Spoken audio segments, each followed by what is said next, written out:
नमस्कार। मैं दर्शन सिंह आज आपको वेल्थ से संबंधित कुछ ऐसी बातें बताऊंगा जो आपने सुनी भी होंगी पहले और हो सकता ना भी सुनी हो।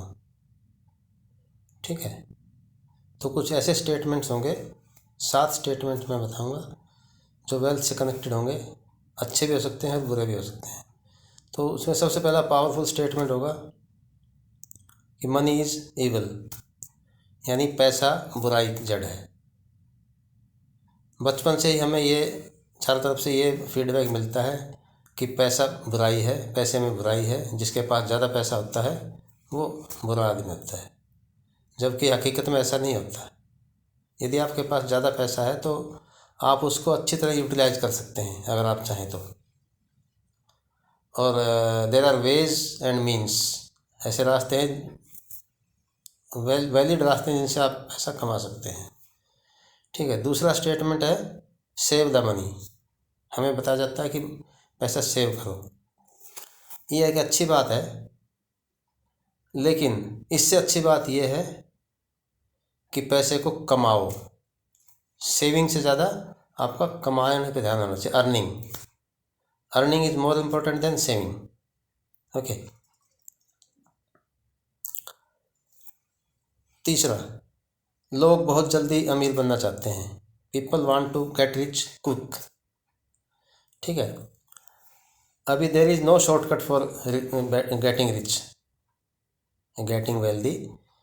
आपको कुछ स्टेप्स होंगे, उन्हीं को फॉलो करके ही वेल्दी बना जा सकता है। यदि आप क्विक रिच बनने की सोचेंगे या कोशिश करेंगे तो रिच तो बने ना बने, लेकिन आप क्विकली पुअर बन जाएंगे। जैसा जो है आपके पास वो भी समटाइम्स खो सकते हैं।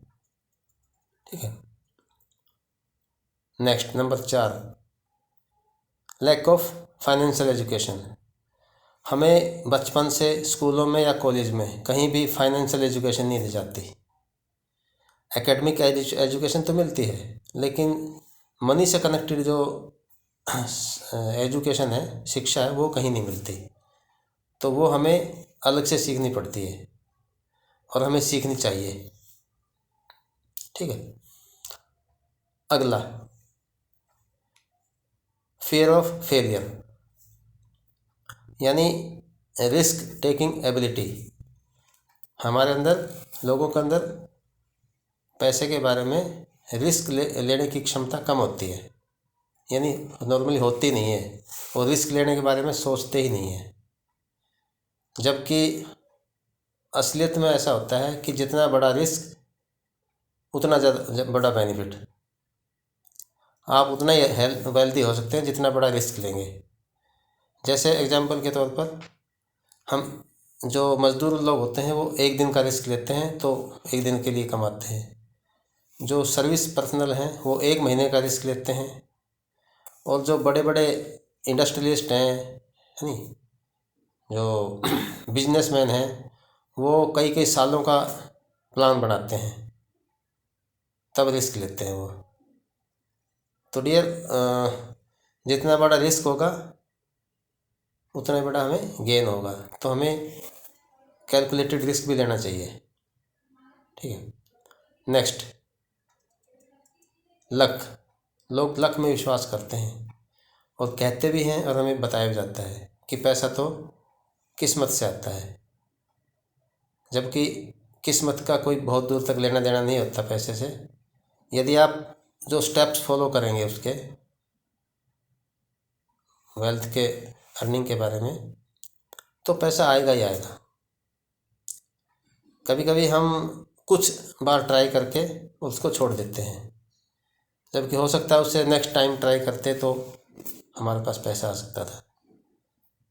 तो हमें कंसिस्टेंटली उस रास्ते पर चलना है जो हमने सोचा है और जिसको हम फॉलो कर रहे हैं वेल्दी बनने के लिए।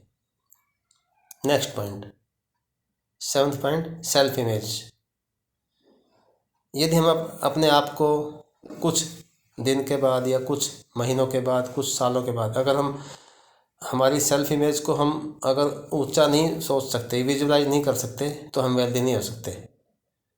जैसे फॉर एग्जांपल, जो भी हम काम करते हैं तो हम उसका आउटकम ध्यान में रख कर करते हैं कि हमें इतने दिन के बाद या इतने महीने के बाद या इतने सालों के बाद हमें ऐसा ये मिलेगा। जैसे मकान बनाना है तो हम उसका एक नक्शा बनाते हैं कि हमें ऐसा मकान मिलेगा 1 साल के बाद या 6 महीने के बाद। पर 6 महीने टाइम तो लगेगा। अगर हम आज ही बनाना चाहें तो हम रेडीमेड खरीद सकते हैं, अदरवाइज बना नहीं सकते।